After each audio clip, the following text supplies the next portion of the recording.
My biggest passion I had for a long time was to make videos.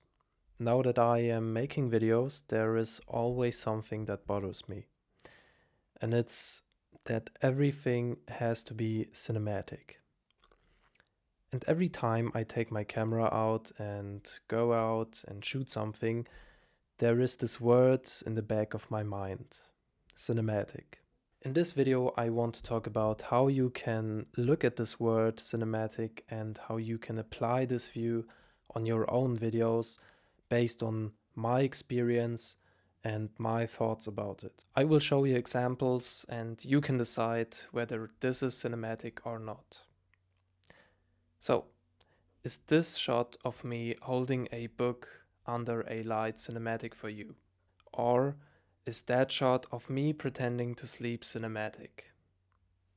If you said yes, then you're right. If you said no, because of this and that, then you're also right. I mean, there is no right answer to this question, if this or that is cinematic. There are rules to make videos, yes, that's right. Like the shutter speed needs to be set to 1/50th of a second, or that you have to use slow aperture to get a shallow depth of field. That's right, it makes your video look better. But there never was a rule to what makes something cinematic. There is no framework. There is no certain type of thing that you have to follow to make one shot cinematic. That's why when you search for videos on how to make something cinematic, you'll never get the right answer that you are desperately searching for. For example, I ask myself every time on how to give this shot a purpose, how to get the story behind this shot, or to give a message with a certain type of shot. But that's not everything that makes something cinematic. Cinematic is a label. It's like tasty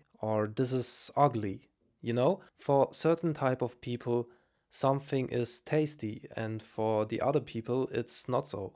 And this is the same with cinematic. You can look at a video that was made on a VHS recorder and you can say, wow, this is the best thing I looked at in the last couple of weeks, and all of the other videos that were made by a big production or even a movie, they were not even close to what this video that was made probably by a $100 camera gave me.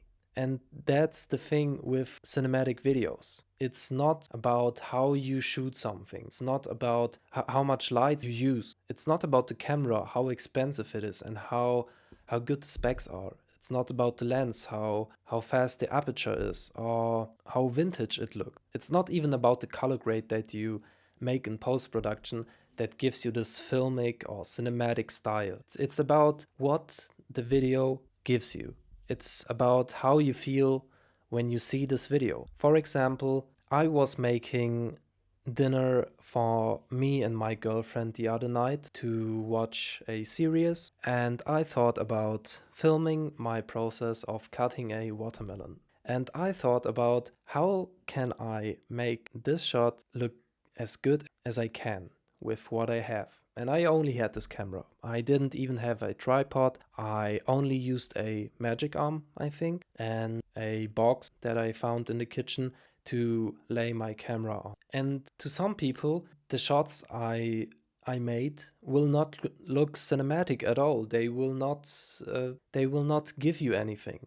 But to some people, when they see the story behind it, or what I tell you about these shots and the backstory of them, some they will look cinematic and they will feel cinematic. And that's the whole point. My shots of cutting the watermelon, they don't have a story. They don't have some crazy composition. They don't have a crazy scene or a dialogue behind it. They are just moments of me cutting a watermelon. They are moments of my life, of my evening that I spend. And that's something that people who make videos and upload it to social media, they always forget. We tend to compare ourselves with big production, people on social media that have years of experience and a crazy budget and crazy equipment that they can use. And we think that their videos are so good, how can ours not be as good as they are? That's something that I did myself and I do myself every time because I see videos and I think, yeah, that's something that I want to do as well. The thing is, the most videos that I see or movies that I see, they are movies. They are made for something or for someone. You know, maybe it's a commercial, maybe it's a big production that you saw, maybe it's a creative idea that one guy sat on for weeks or for months. And he did that, invested his time, invested his money, invested his everything into this video. And still compare yourself to this kind of level of commitment, budget and crew and experience and everything, and to talk yourself down, then you think you are not good enough. But you are comparing apples and melons, you know? I guess what I'm trying to say is that my videos don't always have a well thought out story with the right shots to underline. And because I don't film movies, I film my life.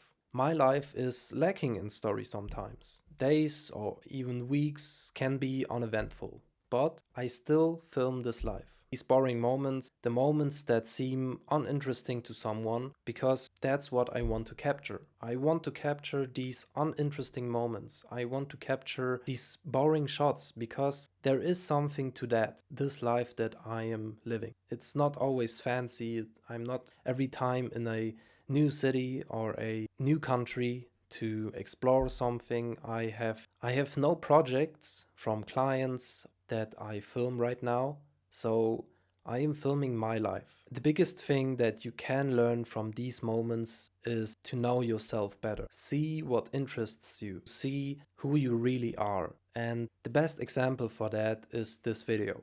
Because this video came out of something that was uninteresting for me. It really was just nothing. And from this nothing, I thought about, and this video came out to tell you that you don't have to label everything. You just have to do it and tell the world how you saw it. Because many people will not understand it unless you explain it to them. And that's exactly what I am doing now. And I hope you will understand the purpose of this video. And yeah, that's everything that I've got to tell you. Yeah.